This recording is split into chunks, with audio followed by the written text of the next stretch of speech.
আসসালামু আলাইকুম। এখন একটি মিষ্টি কুমড়া এঁকে দেখাবো।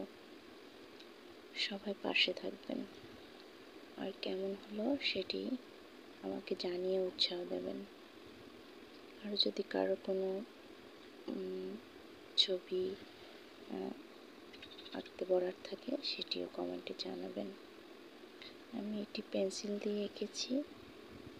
প্রথমত একটা শেপ করে নিয়েছি, রাউন্ড শেপ।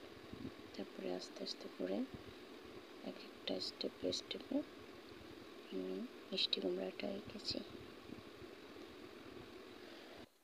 মিষ্টি কুমড়াটা পেকে গেলে যেরকম একটা কালার দেখায়, ঠিক ওই রকম একটা কালার করার চেষ্টা করেছি।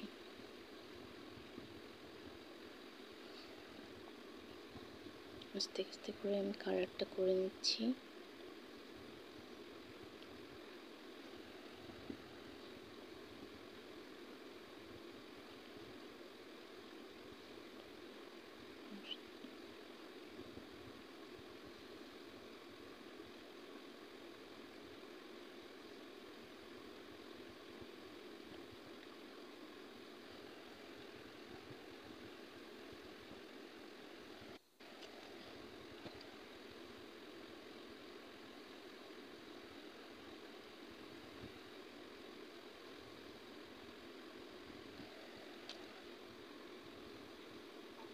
গোটাই